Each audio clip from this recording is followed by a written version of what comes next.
Welcome back, everybody. Now today, obviously, I'm not in my closet. I'm out in the real world because today we are doing ASMR IRL. Today, I am at my local library taking shelter from the heavy downpour outside. And what better place to relax and give ourselves some tingles than the quiet library, right? That being said, this is a public place, so there may be some distractions, but I'll try my best to keep it nice and relaxing for you. Now, why am I doing this at the library, you might be asking? Well, that is because this was the only place that I could get my hands on one of these. I searched far and wide for a newspaper and I could not find one to purchase. I finally stumbled in here and got my hands on the LA Times. And now I'm going to read you some of the stories from Monday, October 13th. And hopefully I won't bore you to sleep. So, sit back, relax, and let's begin.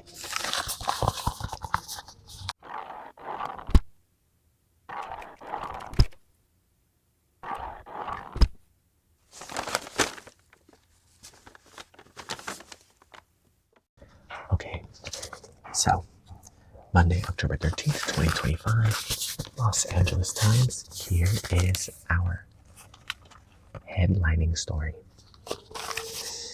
The Pacific Palisades. Why an affordable slice of LA might never recover from the blaze. One mobile home park's residents feel frustrated and helpless. Yes, so if you're not aware, in Southern California earlier this year, we had a massive, hugely devastating fire that basically took out an entire neighborhood. And this story is about a mobile home park who has yet to receive any recovery services. So let's see. By Noah Haggerty.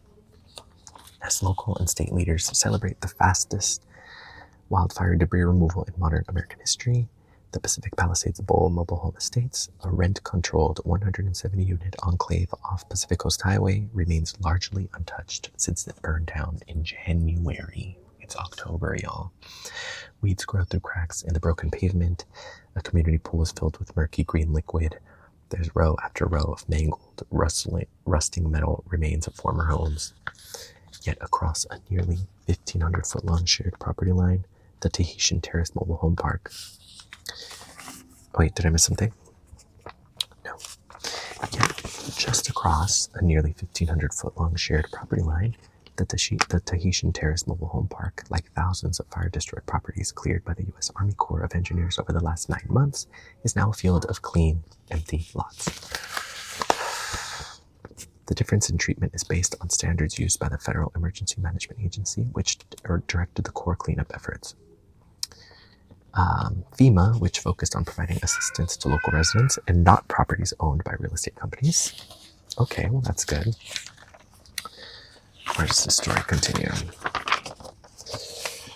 Argued in letters to state officials that since it could rely on the Tahitian owners to rebuild the heart of Pacific Palisades affordable housing, it would make an exception and include the property. However, it said it could not trust the owners of the Palisades Bowl to do the same. Both mobile home parks requested federal cleanup services, records obtained from the Corps show. And both Los Angeles County and the City of Los Angeles lobbied the agency to include the properties in its mission. In a May letter approving the Corps' cleanup of the Tahitian, FEMA noted that the property, riddled with asbestos and perched above the busy Pacific Coast Highway, was a public health hazard, and that the owners with limited insurance money probably would struggle to pay for the cleanup. FEMA Regional Administrator Robert Fenton also wrote to the State Office of Emergency Services, saying that he was confident in including the Tahitian will accelerate the reopening of the park for its displaced tenants and ensure the community retains this affordable residential enclave in an otherwise affluent area. When it came to the bowl, FEMA took a different tone. The agency sent in a July letter to the state agency that with flatter terrain, the bowl did not pose the same health hazard as the Tahitian Terrace did. And with $1.2 million in insurance money already dispersed to the property owners, it had no indication the owner lacks the financial means to remove the debris independently. FEMA's letter also noted that, unlike with the Tahitian property, FEMA cannot conclude that Palisades Bowl represents a preserved or guaranteed source of long-term affordable housing based on the owner's track record. The Bowl's former residents, artists, teachers, lifeguards, boat riggers, bookstore owners, and chefs are now scattered across Southern California and the globe. Speaking to the Times, many felt helpless, frustrated, and unsure whether they'll be able to return. Many, 9 months after the fire, are running out of the insurance money and government aid they've relied on to pay rent for temporary housing. We're the great underdogs of the greatest American disaster in history, apparently.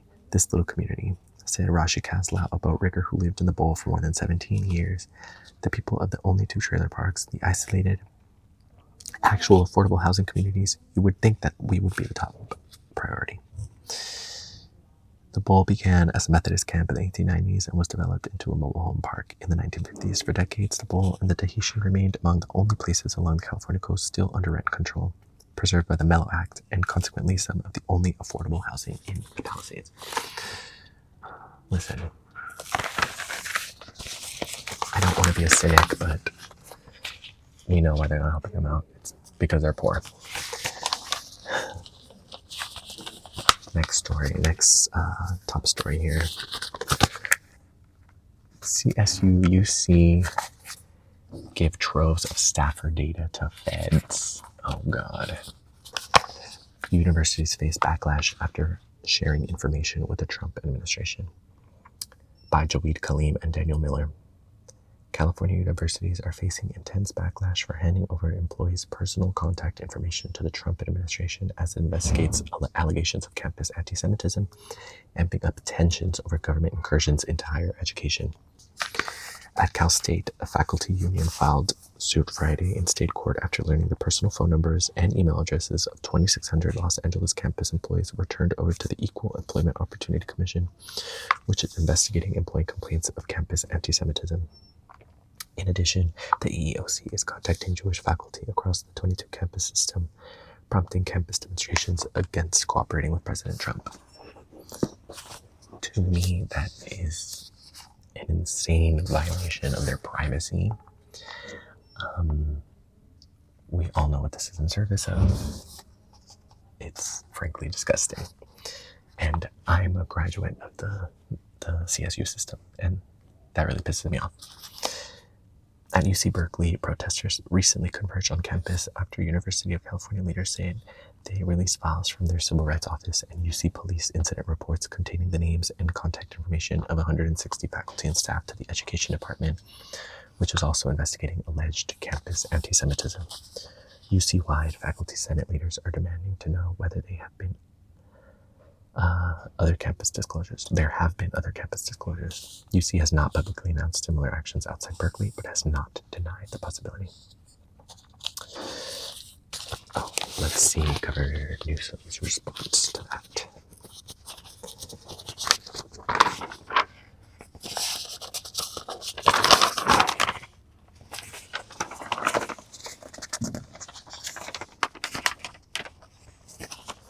All right, so Governor Gavin Newsom has intervened. The governor said he received a report last week from UC leadership on the data release that made a compelling case that UC was legally required to share information with the government. Newsom said he was still reviewing the report. The government also said he may similarly scrutinize California State University's actions. Federal requests for campus data are not unusual in civil rights or employment discrimination investigations, legal experts say, but what is exceptional is the large-scale nature of the demands. CSU was ordered under subpoena to release employee information. UC says it negotiated over government asked to provide employee data, first offering redacted files before relenting. The orders come against the backdrop of Trump's aggressive campaign to force higher education institutions to align with his conservative agenda. The administration has suspended billions in research grants and has offered to absolve alleged campus violations in exchange for hefty fines and sweeping policy changes. Yeah, so, we all know this is an attempt by the Trump administration to silence dissent and to continue to censor and censure people that just simply do not agree with him. And yeah, we're living in a totalitarian fascist regime. We're getting there anyway. We're already there. Okay. Speaking of which, we have another story related to Trump and his administration. This one regarding healthcare and undocumented people. Misleading assertions on healthcare by Dakota Smith and Katie King. Migrants are ineligible for federal coverage, but state law mandates emergency care by Dakota Smith and Katie King. Sacramento. Though raging thousands of miles to the east, the entrenched stalemate in Washington over federal spending and the ensuing government shutdown has thrust California's expansive healthcare policies into the center of the pitched partisan debate. The Trump administration and the Republican leaders in Congress continue to use California and the benefits the state has extended to eligible immigrants, regardless of their legal status, as a cudgel against Democrats trying to extend federal subsidies for taxpayer-funded healthcare coverage. President Trump claimed recently that Democrats want to have illegal aliens come into our country and get massive healthcare at the cost to everybody else. Democrats called Trump's assertion an absolute lie, accusing Republicans of wanting to slash federal healthcare benefits to Americans in need to pay for tax breaks for the wealthy. That's exactly what it is. California has led the nation in expanding access to affordable healthcare, but Donald Trump is ripping it away. California Governor Gavin Newsom said. In return for their votes to reopen the government, Democratic leaders in Congress want to reverse Medicaid cuts made in Republican tax and spending bill passed this summer and continue subsidies through the Affordable Care Act, a program long targeted by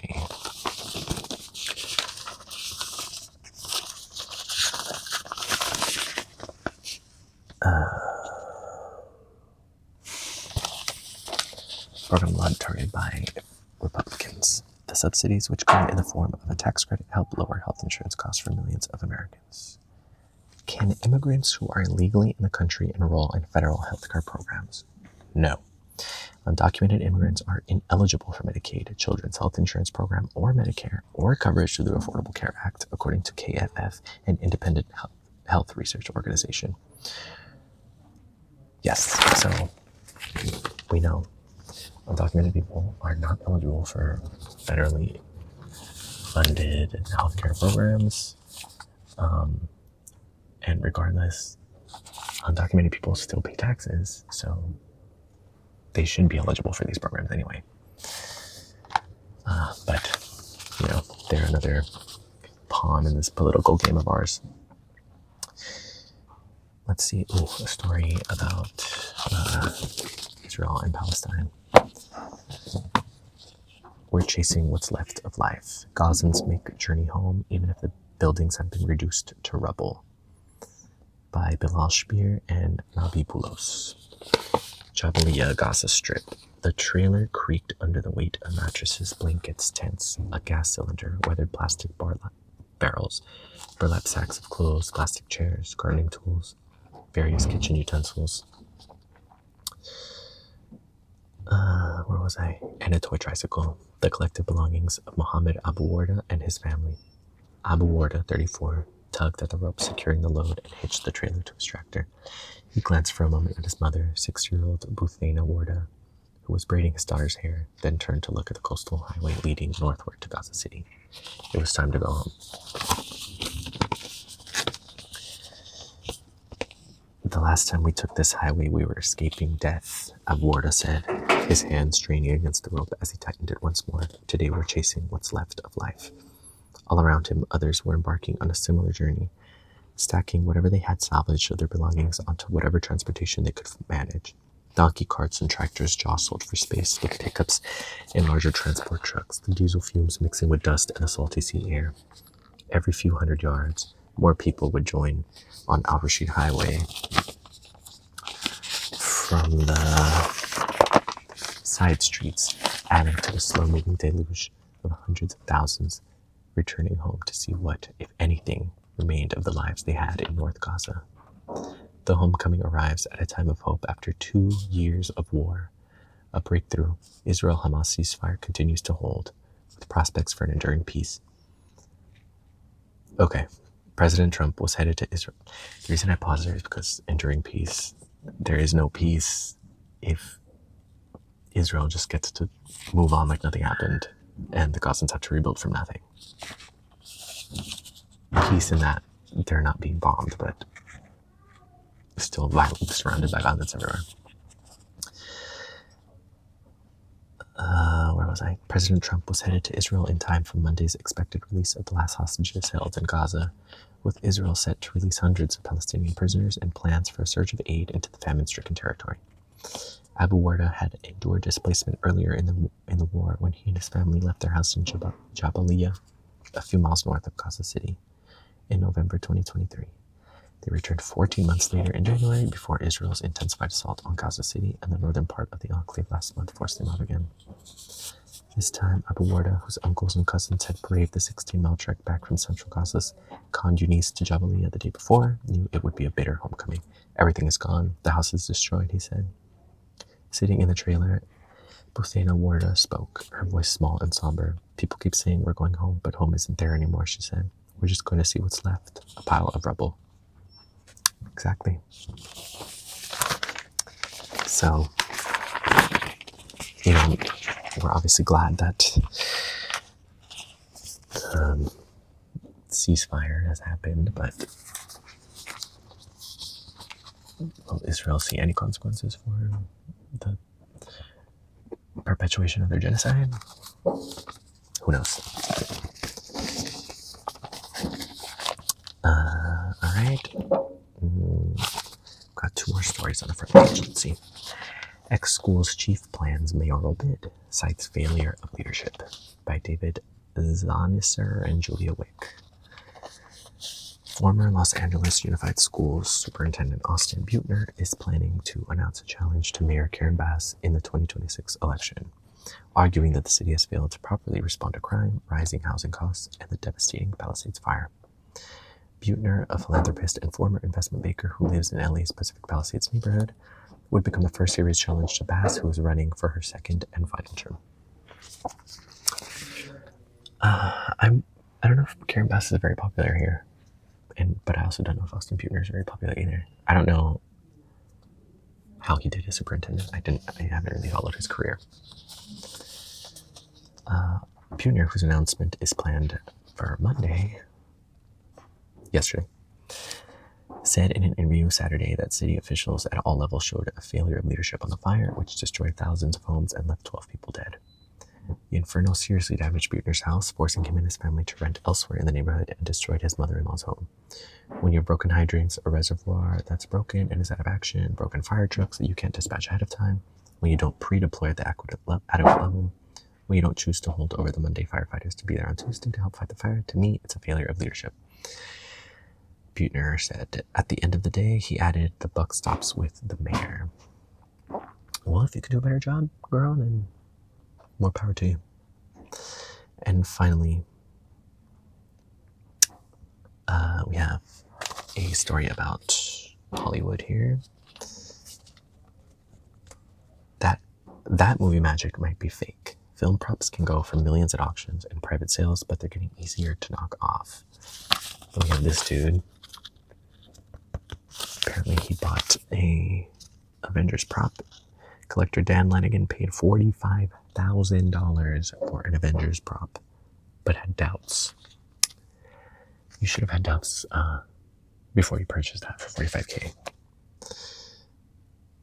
Star Wars fans thought they'd been shot into hyperspace. Golden and Studios memorabilia auction houses announced in March that an original and the only fully intact Han Solo DL-44 blaster, the very one wielded by the smuggler played by Harrison Ford in Episode 4 A New Hope, would be going on the block. Movie prop collectors are an obsessive lot, and for the passionate subset devoted to Star Wars memorabilia, the news was a watershed moment. There were possibly three guns made from the 1977 film, adapted from an antique German Mauser C96 with a flash hider, scope, and other details added on that gave it its distinctive space cowboy look. Two of the prop guns were known to have been disassembled and returned to Baptiste, the weapons prop rental shop in London. Over the years, stories surfaced that a possible third blaster existed somewhere in the universe. The movie relic that was said to come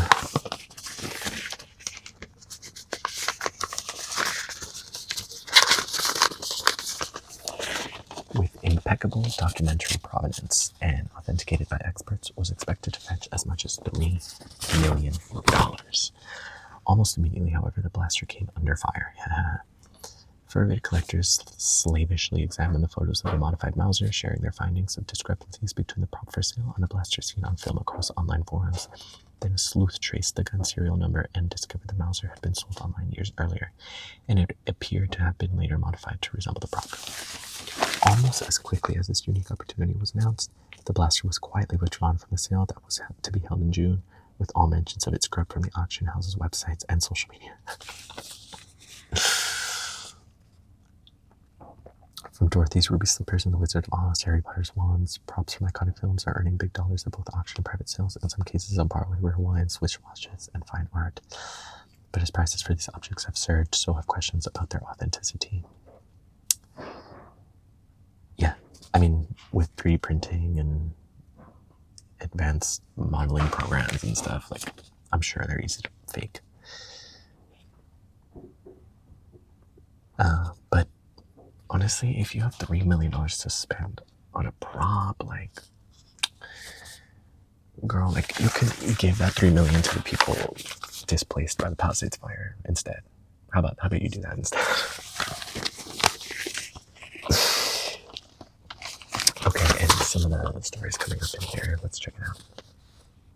It says protests near Chicago over ice. 5 hurt in OC helicopter crash. LA teams notch big wins on the road. And the weather. All right, let's see what else we got in here. Okay, we have a story about a flood here in Mexico, which is appropriate today because we have a crazy flash flood warning here in LA. It is raining very heavily, and we're taking children inside to be at the library. Let's read. Neighbors walk in Costa Rica, Mexico, where people said there was little warning before the flood hit.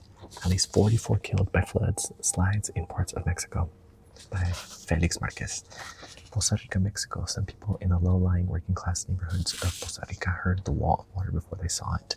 The loudest sound was from the cars crashing together as they were swept along by the water that had escaped from the banks of the Casones River and flooded the streets with more than 12 feet of water at dawn on Friday. 12 feet of water. By Saturday, much of the water had flowed away. What was left was pure destruction, and the surreal scenes created when nature collides with the human-made. Cars hanging from trees, a dead horse wedged inside the cabin of a pickup. The death toll from Mexico's torrential rains increased to 44 on Sunday as the fallout mounted from flooding and landslides across the country, prompting President Claudia Sheinbaum to convene governors from hard-hit states to direct an emergency response plan. Mexico's National Coordination of Civil Protection reported that as of Sunday, the heavy rains had killed 18 people in Veracruz State on the Gulf Coast and 16 people in Hidalgo State north of Mexico City. At least 9 were killed in Puebla, east of Mexico City. Earlier in the central state of Querétaro, a child was killed in a landslide. In Veracruz and Puebla, hundreds of army personnel, police officers, and firefighters conducted rescue operations and set up temporary shelters where stranded residents could find food and medical attention. Thousands of residents across the country were still struggling with lack of running water and electricity. Yeah. 21 inches of rain.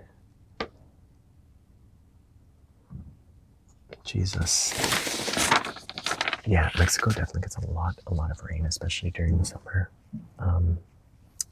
Tropical monsoons and such. So it's quite sad. And,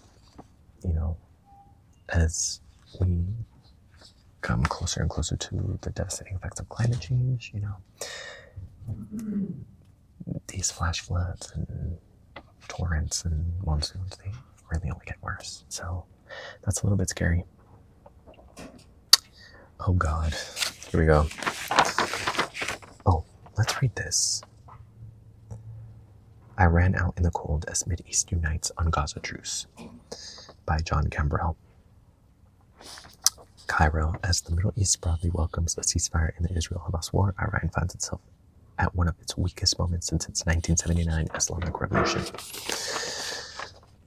Tehran has operated its self-described axis of resistance over several decades, supporting militant groups and nations allied with it against Israel and the United States. But as Israel bombed the Gaza Strip, it also turned its crosshairs toward top leaders abroad in groups such as Hamas, Lebanon to Hezbollah, and even the top echelon within Iran's military and its nuclear program, killing many and disrupting their ability to fight back. As President Trump arrives in the Middle East for a visit that will probably see him praised by Israel and Arab nations, Iran won't be at the table as it still struggles to recover from June's 12-day war. How Tehran's theocracy responds in the weeks and months ahead, whether that means lashing out or trying to rebuild its hobbled economy at home, will be crucial. Undoubtedly, this is not a proud moment for Iran, said Ali Bayez, the Iran project director at the International Crisis Group. Its alliance system in the region is in ruins, but it doesn't mean that the axis of resistance is no more. An acute fear of Israeli strikes. Iranian state media have sought to describe the Gaza ceasefire as a victory for Hamas, despite the war destroying the Gaza Strip and killing more than 67,000 Palestinians, according to the Gaza Health Ministry.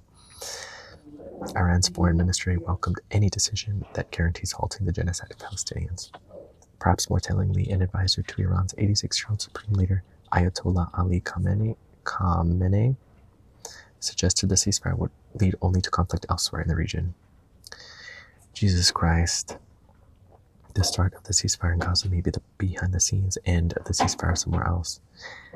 Ali Akbar Velayati wrote on X, referencing Iraq, Hezbollah, and the Iranian-backed Houthi rebels in Yemen.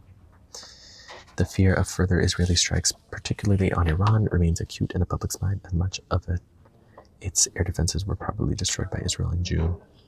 Khamenei has not resumed his usual routine of weekly speeches to audiences. Meanwhile, Iran, without explanation, avoided holding a major military commemoration marking the end of the Iran-Iraq War in September, which typically sees top officials watch drones and missile launchers parade past them. It's really sad. All of these, actions by all of these leaders, people in power, they affect millions and millions and millions of people's lives who have little to no voice in the politics that govern them,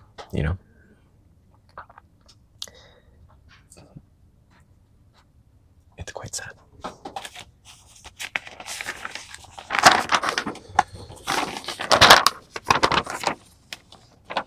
Another Israel story. This is major news right now, and I definitely want to be informed, so let's read it. Israel eagerly awaits hostage release by Sami Magdi, Sarah Al-Deeb, and Melanie Litvin. Cairo. Israel said Sunday that it expected all of the living hostages held in the Gaza Strip to be released Monday in its breakthrough ceasefire deal with Hamas, as Palestinians awaited the release of hundreds of prisoners held in Israel and a surge of aid into the famine-stricken territory. In a few hours, we will all be reunited, Israel's military chief of staff, Lieutenant General Eyal Zamir, said in a statement. President Trump planned to leave later in the day to visit Israel and Egypt to celebrate the ceasefire announced last week that offered hope for an end to the 2-year war. We're expecting all 20 of our living hostages to be released together at one time to the Red Cross and transported among 6 to 8 vehicles. 20 living hostages. Israel government spokesperson Shosh Bedrosian said, noting that Israel did not expect militants to stage the exchanges in the same manner as previous rounds. Bedrosian said the hostages will be driven to a military base to reunite with their families, or if needed, immediately to a hospital. After the hostages are freed, Israel was ready to release about 2,000 Palestinian detainees. Why are those called detainees and not hostages? And receive the 28 hostages believed to be dead. The military planned to hold a ceremony on their behalf in Gaza, Bedrosian added.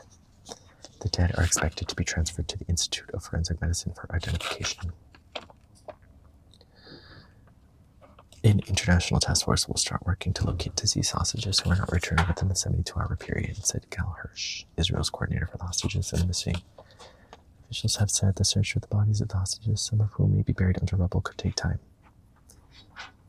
The rubble that you created by bombing hospitals. Got it.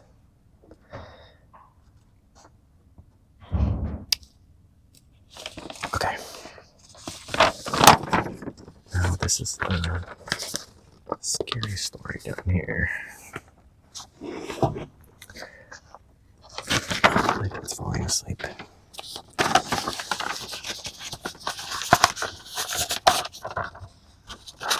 US says it may send tomahawks to Kiev. By Darlene Superville and Will Weisert.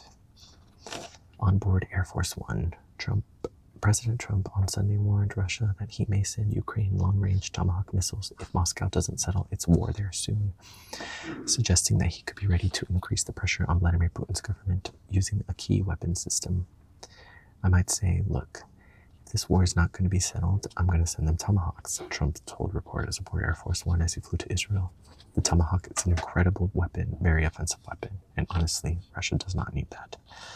Trump said, I might tell them that if the war is not settled, that we may very well. He added, we may not, but we may do it. I think it's appropriate to prove it. I hate this man. Oh my God. Dangling war over his head. That's not cute.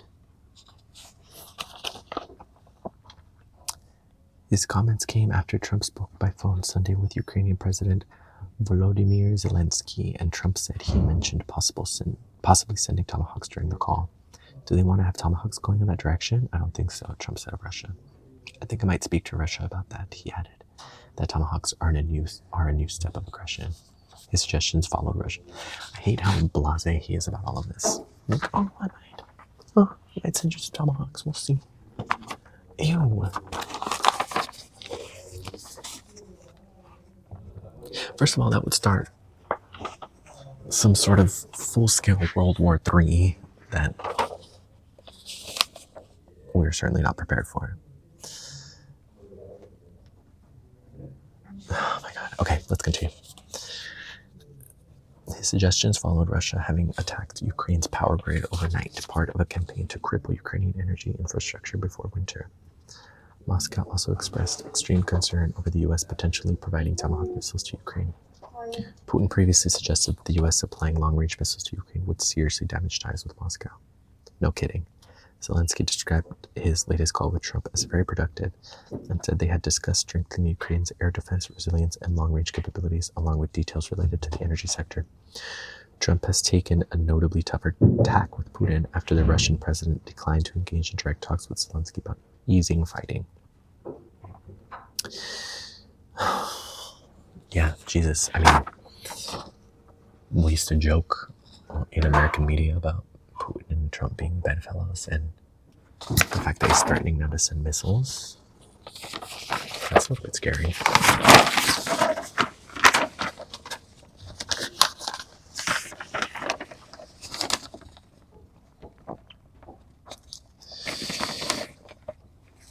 We've got next story. Vance warns of deeper cuts for federal workers.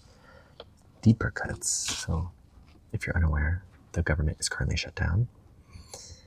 So, a lot of federal workers are not getting paid. So, let's see what this story is about.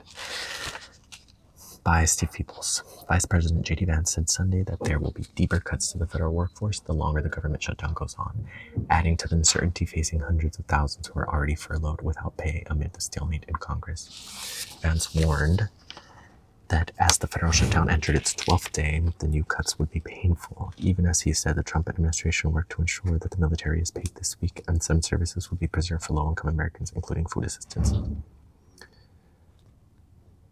Okay, the military's not the only people that work for the government. Why are they the only ones getting paid? Still, hundreds of thousands of government workers have been furloughed in recent days. And in a court filing Friday, the Office of Management and Budget said well over 4,000 federal employees would soon be fired in conjunction with the shutdown. The longer this goes on, the deeper the cuts are going to be, Vance said on Fox News Sunday morning for Futures. To be clear, some of these cuts are going to be painful. This is not a situation that we relish. This is not something that we're looking forward to, but the Democrats have dealt us a pretty difficult set of cards. That's the thing. They are relishing it because now they have another bargaining chip. They can say, well, it's not our fault. The Democrats are, being obstructionary. They don't want to get anything done. They want the government to be shut down. And, fully ignoring the fact that they control the entire US political system right now, this is your government and it's shut down. This is your fault. Labor unions already have filed a lawsuit to stop the aggressive move by President Trump's budget office, which goes far beyond what usually happens in a government shutdown, further inflaming tensions between the Republicans who control Congress and the Democratic minority. The shutdown began October 1st after Democrats rejected a short-term funding fix and demanded that the bill include an extension of federal subsidies for health insurance under the Affordable Care Act. The expiration of those subsidies at the end of the year will result in monthly cost increases for millions, which they swore up and down time and time again that they were not increasing medical costs, and here they are. Trump and Republican leaders have said they are open to negotiations on the health subsidies, but insist that the government is reopened first. Liars. For now, negotiations are virtually non-existent. Dug in as ever, House leaders from both parties pointed fingers at each other in rival Sunday appearances on Fox News Sunday. We've repeatedly made clear that we will sit down with anyone, anytime, any place, said House Democratic leader Hakeem Jeffries of New York. Republicans control the House, the Senate, and the presidency. It's unfortunate that they've taken a my way or the highway approach. House Speaker Mike Johnson blamed Democrats and said they seem not to care about the pain the shutdown is inflicting. They're trying their best to distract the American people from the simple fact that they've chosen a partisan fight so that they can prove to their Marxist rising base in the Democratic Party that they're willing to fight Trump and Republicans. Marxist rising base? What about the fascist rising base? Let me not get into the whataboutism. That's not helpful. Progressive activists, meanwhile, expressed new support for the Democratic Party's position in the shutdown fight. Ezra Levine, co-founder of the leading progressive protest group Indivisible, said he's feeling good about the strength of Democratic position. He pointed to fractures in the GOP, noting that Georgia Representative Marjorie Taylor Greene publicly warned last week that healthcare insurance premiums would skyrocket for ordinary Americans, including her own adult children, if nothing is done. Trump and GOP are rightfully taking the blame for the shutdown and for looming premium increases. Levin said their chickens are coming home to roost, and yet the Republican administration and its congressional allies are showing no signs of compromise on Democratic demands or backing away from threats to use the opportunity to pursue deeper cuts to the federal workforce. Thousands of employees at the Department of Education, Treasury, Homeland Security, and Health and Human Services, as well as the Environmental Protection Agency, are set to receive layoff notices, according to spokespeople for the agencies and union representatives from federal workers. You hear a lot of Senate Democrats say, well, how can Donald Trump possibly lay off all of those federal workers? And I've said, well, the Democrats have given us a choice between giving low-income women their food benefits and paying our troops on the one hand, and on the other hand, paying federal bureaucrats. Democrats say the firings are illegal and unnecessary. They do not have to do this, Democratic Senator Mark Kelly of Arizona said on CNN's State of the Union. They do not have to punish people that shouldn't find themselves in this position. Okay, next story. Mayor of suburban Illinois sees no need to send troops, by Suzanne Rust. Broadview, Illinois. The streets were quiet just a block from the ice processing facility where the National Guard deployed last week to protect federal agents and property. Residents walked their dogs, kids went to and from school. An Amazon delivery driver parked his van on the side of the South 24th Street, turned on his hazard lights, and dropped off a few packages, seemingly unhurried or unconcerned about the dozens of people chanting and carrying signs outside the facility on South 25th Street. Broadview, a suburb of roughly 8,000 people, 12 miles west of downtown Chicago, has become a focal point in President Trump's immigration crackdown for Illinois. It's where, in the last several weeks, immigration and customs enforcement agents shot a peacefully protesting Presbyterian pastor in the head with a pepper ball, and where dozens of protesters said journalists had been tear-gassed and hit with pepper balls. Mayor Katrina Thompson, 55, shook her head when asked about the military presence in Broadview and said the whole situation seemed unnecessary and overblown. It's calm in the city of Chicago. It's no different than most major cities. Sure, it has issues, they all do, but they don't call for the National Guard, she said. The last time I remember a National Guard coming into a city was with Rodney King, but that was different. People were enraged. There were riots in the streets. People were looting shops and businesses. There's nothing like that happening here. Thompson grew up in Inglewood and graduated from Inglewood High School in 1988. She was in Los Angeles during the 1992 riots and keenly remembers the rage of violence and fear. She's adamant that what happened then has no comparison to what's happening in Chicago now. Last week, about 200 Texas National Guard troops and 300 Illinois National Guard troops were deployed to the Chicago area by Trump to protect federal agents and property from protesters.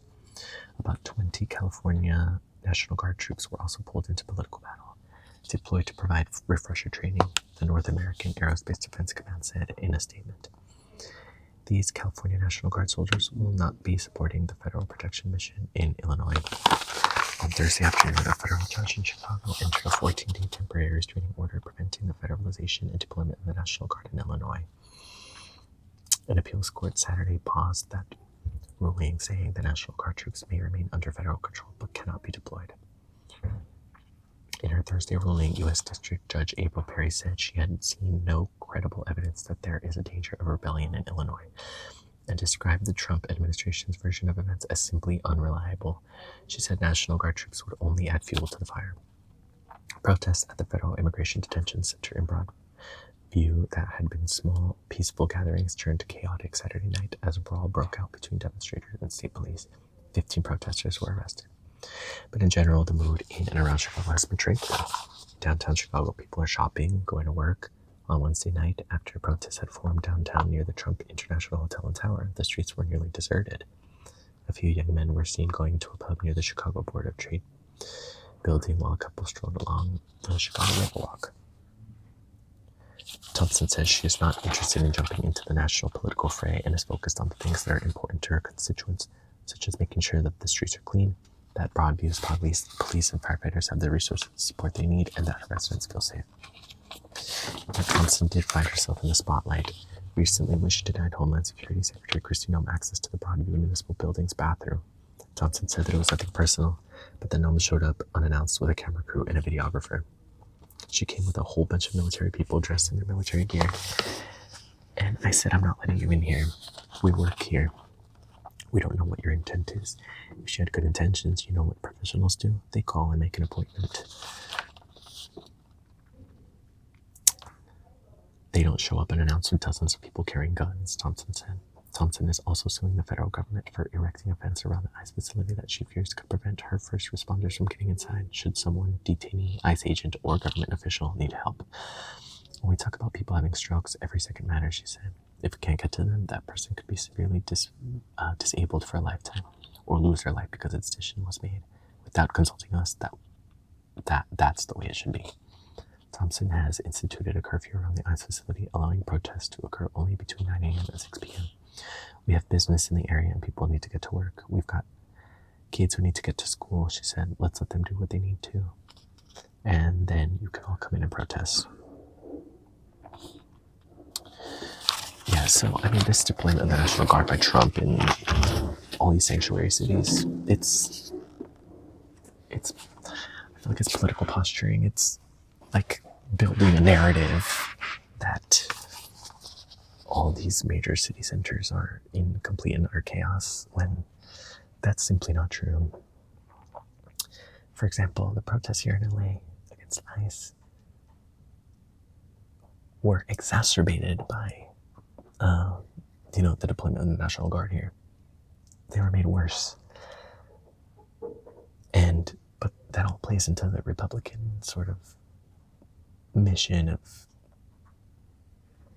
creating chaos and then starting a fire and then bringing in the hose to put it out and saying, oh, look at all the good we're doing when they're the ones causing the bad in the first place.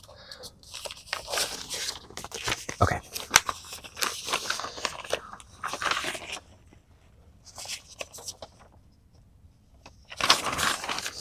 Let's get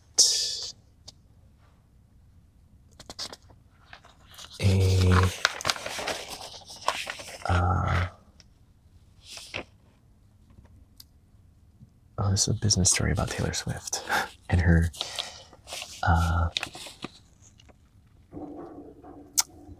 what's it called? Showgirl movie. I'm not a Swiftie, but let's see what this is all about. It's the White Shot. Swift rocks the box office again. Why it matters to movie theaters. The success of the singer's release party highlights the importance of non-traditional fare as the industry struggles to bring back crowds, by Samantha Masunaga. Taylor Swift has already conquered the music world and the concert business, so it's no surprise that she recently reigned supreme over the box office. Again. Swift's latest venture into theaters came in the form of a listening session / fan party of sorts for her latest album, The Life of a Showgirl. The 89-minute movie titled The Official Release Party of a Showgirl featured the premiere of the Swift-directed The Fate of Ophelia music video, as well as behind-the-scenes footage and commentary from Swift about the inspiration for her new songs. As expected with anything Swift, the film quickly rocketed to the top of a weekend box office that didn't have a lot of new big-name releases. The one weekend-only affair hauled in $34 million in the US and Canada, AMC said October 6th. Globally, it made more than $50 million. $84 million in a weekend! You Swifties are wild. But the lack of competition doesn't dilute... Oh, I missed a sentence. Globally, it made more than $50 million. Paul Thomas Anderson's One Battle After Another was the runner-up in its second outing that weekend, grossing about $11 million domestically. But the lack of competition doesn't dilute the impact Swift has had and has had on the box office. Her 3-day theatrical total beats opening weekend grosses for other recent studio films, such as the Leonardo DiCaprio-led One Battle After Another, 22-year sequel Freakier Friday, reuniting Lindsay Lohan and Jamie Lee Curtis, and my personal favorite, Downton Abbey, the grand finale. I may not be a Swiftie, but I know plenty who made their way to theaters that weekend, with some dressing up for the occasion. Something to be said about harnessing the power of a fan base to drive people to the theater.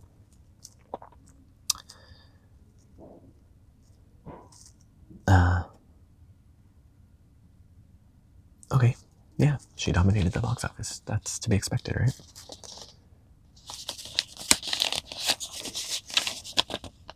Oh, about Warner Brothers. They rejected Paramount's bid for, they're trying to buy Warner Brothers.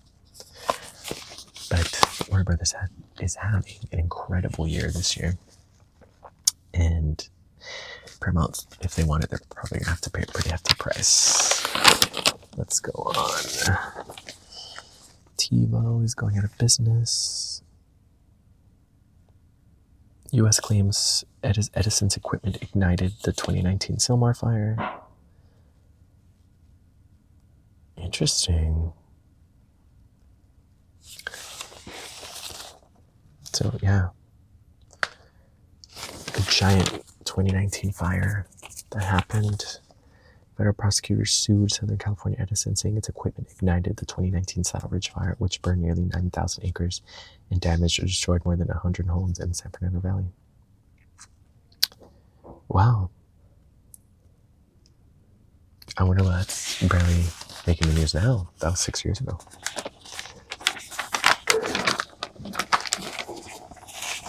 Oh, this is super appropriate right now. This is, all right, we're in the opinion section now, so let's get into people's opinions. By Jason M. Blazakis. Redefining protests as terrorism. A recent executive order opens the door to weaponizing federal law enforcement against the president's political opponents. President Trump's executive order designating Antifa as a domestic terrorist organization was never really about Antifa. It was about building a template for repression. Now, with his latest order on countering domestic terrorism and organized political violence, the blueprint is clear. Free expression, political dissent, and municipal autonomy are in the crosshairs. I've argued in the past that the Antifa order was legally flimsy and practically unnecessary. Antifa is not a structured organization. It's more an idea than an entity, a loose coalition of individuals dedicated to countering fascism. And while some have crossed the line from peaceful protesters to violent agitators, violence already has ample legal remedies under state and federal law. The danger of the order is in its symbolism. As the administration begins to stress test just how far it could go in labeling domestic opponents as enemies of the state. This new executive order goes much further. Cloaked in the language of protecting Americans from terrorism, it opens the door to weaponizing federal law enforcement against the right's political rivals. The Justice Department is now directed to treat broad swaths of dissent in Democratic-led cities from Los Angeles to Portland to Chicago as organized political violence. In practice, this could mean turning joint terrorism task forces, entities designed to track designated foreign terrorist organizations such as Al-Qaeda and Islamic State, in word on Americans investigating the protest, organizers, city officials, charities, and journalists whose views run counter to the administration's agenda. That should alarm every American. The task force brings the full investigative powers of the FBI, Homeland Security, and state and local law enforcement together under one umbrella. Using those tools to surveil political opponents would chill lawful protests and erode civil liberties. Imagine federal prosecutors wielding domestic terrorism charges against activists accused of creating disorder at a rally. The line between protests and terrorism, already blurred by the Trump administration's policies and disinformation, could vanish entirely. Moreover, the weaponization of the task forces to go after domestic political enemies of the president may result in governors pulling their resources out of the units. This would put Americans more at risk of actual threats, such as those posed by homegrown violent extremists who subscribe to Islamic State or Al-Qaeda doctrine. And, that's not...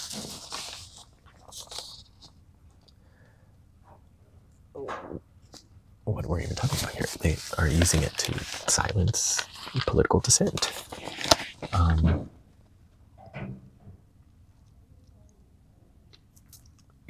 People who disagree with you, in spite of that, are still American citizens, and you have to treat them with all the rights that provides them with.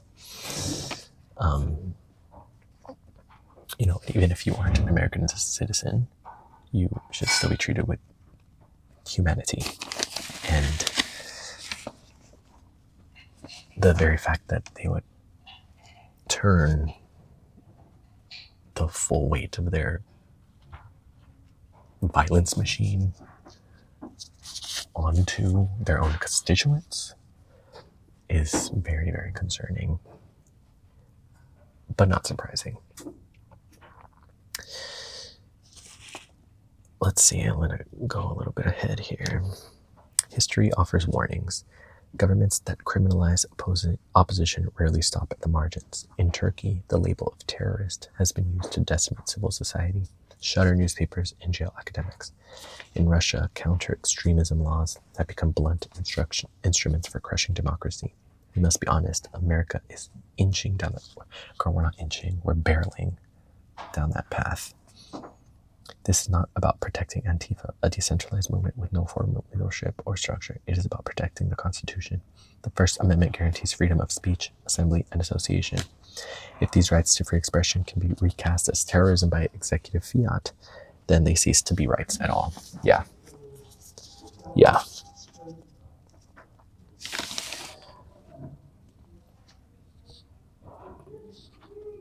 Oh, this is another story here about...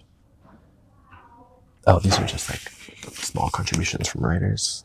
Let's move on.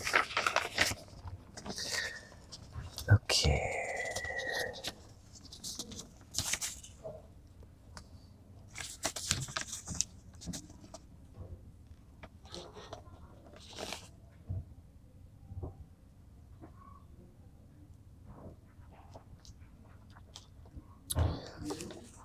Okay, this is a story about California's Senate race.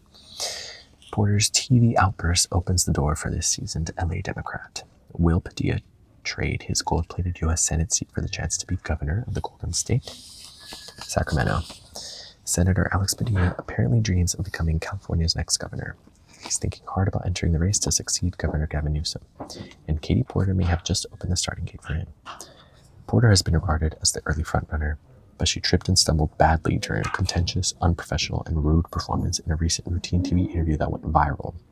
We don't know the extent of her injury, but it was certainly enough to make Padilla's decision a lot easier. If he really, deep down, covets the job of governor, the time seems right to apply for it. Padilla wouldn't need to vacate the Senate merely to run. He'd have what's called a free ride. He doesn't face re-election next year because his Senate term runs through 2028. But a Senate seat is gold-plated, no term limits, a job offer often for life. It offers prestige and power with sway over a global array of issues. Why would Padilla trade that to become a governor whose state is plagued by homelessness, wildfires, and unaffordable living for millions? For starters, it's not much fun these days to be in the toothless Senate minority as a Democrat. The California governor has immense power over spending and taxes, the appointment of positions ranging from local fair board members to state Supreme Court justices, and the fate of hundreds of bills.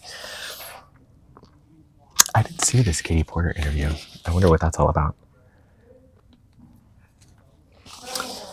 This is another story about Padilla, though. Senator Padilla expecting bigger crisis. Lawmakers talk shutdown, immigration, infamous handcuff incident. California Senator Alex Padilla is among the highest-ranking Latinos in U.S. politics today, but it took a pair of handcuffs to make him famous. How's that for a comment on America 2025? Padilla, you may remember, was tackled and cuffed by federal officers after attempting to ask a question of Homeland Security Homeland Security Czarina Kristi Noem at an LA News conference in June when the National Guard first made its appearance on our streets. Noem later claimed Padilla lunged at her, which he did not, using the classic Trumpian technique of erasing reality with blame, especially when it comes to brown people. Padilla told me that from day one of this administration, I've tried to speak truth to power, and if getting tackled forced people to have no choice but to now start paying attention, that could be helpful, because the general public knows it's wrong. U.S. Attorney General Pam Bondi recycled the incident on Tuesday when Padilla attempted to question her during a congressional hearing, voicing concern about the weaponization of the Department of Justice. Bondi refused multiple questions, instead invoking an own defense. I find it interesting that you want order in this proceeding now, Bondi said. You sure didn't have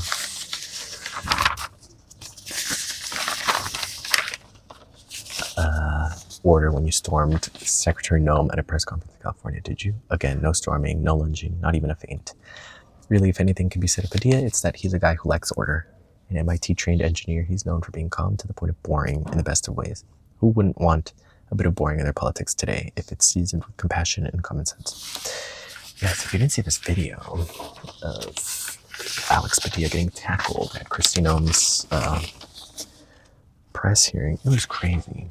Like, that's a senator? Senator getting tackled. Imagine what you're doing to people who are not in government, who don't have positions of power. Like, people get hurt when they make these arrests, when they're, handcuffing people, when they're shooting rubber bullets in them and pepper balls, as we read earlier. They're hurting people, sometimes permanently damaging them, and they see no repercussions because we live in a police state. Okay. We've got a helicopter crash in Orange County. Where to celebrate Diwali in the Southland. Let's see. October 18th to the 21st, Festival of Unity hosted by BAP's Swaminarayan Sansa in Chino Hills. October 18th in the Walnut Building. They're doing $30 general admission to this Diwali festival. 5-day Diwali festival at the Giant Center of Southern California. That's October 18th to the 22nd. Nice. The Hindu festival is now a state holiday, just in time for this year's events. Nice, I didn't know that. Last week, Governor Gavin Newsom signed into law Assembly Bill 268, which places Diwali, also known as Deepavali, and the Hindu Festival of Lights on the list of officially observed state holidays. The law takes effect January 1st, 2026.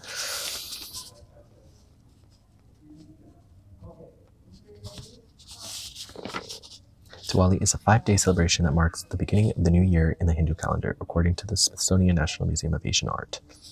Historically, festivities occur after the year's last harvest in either October or November. It's celebrated by members of the Hindu, Sikh, and Jain faiths.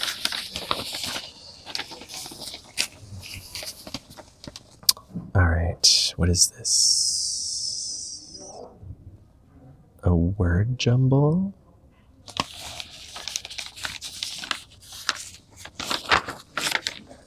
All right.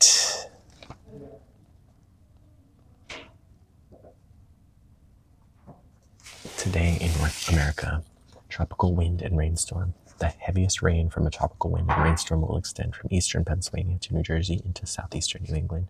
Winds will remain strongest at the coast. A potent storm will spread rain across northern and central California. We're currently getting that right now, although I believe it did stop raining earlier. But you should have heard it earlier this morning. It was loud. There's a lot of rain. All right.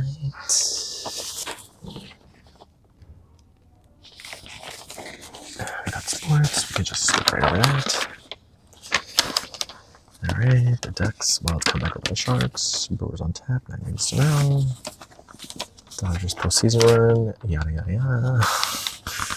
Angels head to court after talks fail. What? A settlement. Team denies blame in pitcher's death as the suit moves forward. Trial begins Monday. At its core, a civil suit is about money. Nobody pleads guilty. Nobody goes to prison. Somebody either pays somebody else or doesn't. That's why roughly 95% of civil suits nationwide reach a settlement ahead of or during trial, legal experts say. What is this all about? Oh, former Angels pitcher Tyler Skaggs died in 2019. His family alleges the team knew a staffer was supplying players with opioids. Oh, opioid overdose? Yikes. This is about college basketball. Who cares? The Ravens. I don't care. All right. That we're going to entertainment. We've got a show about the DMV. Victoria Beckham sheds posh persona in Netflix doc. I don't really care about Victoria Beckham. Or the Beckhams in general. JFK tribute. Alright. Ooh. This is a review of Tron Ares, which I just saw the other day. By Katie Walsh. Tron Ares has style, but its storytelling doesn't compute. Worn out ideas about sentience and AI plus a nonsensical plot make the film a chore. If the cult techno sci-fi films Tron and Tron Legacy were about humans going into the grid of the digital world, then the newest installment in this franchise, Tron Ares, is about the digital world invading our own. Allegorically, this feels right for a particular moment. The film depicting AI super soldiers wreaking a path of destruction through human cities. But despite the ethical questions the film presents, it still can't shake the franchise's enduring techno-optimism or inevitability, even as it encourages getting offline. This iteration of Tron is helmed by Norwegian director Joachim Roning, with a screenplay by Jesse Wiguto. The Flynn men, Kevin, Jeff Bridges, and his son, Sam, Garrett Hedlund, who starred in The Legacy, are now out of the picture, and two warring tech companies are locked in an arms race for the future of artificial intelligence. All right. You search this for a message. All right, let's get to the review. I think, what time is it? I think the kids are getting out of school. I'm gonna have to wrap this up pretty soon.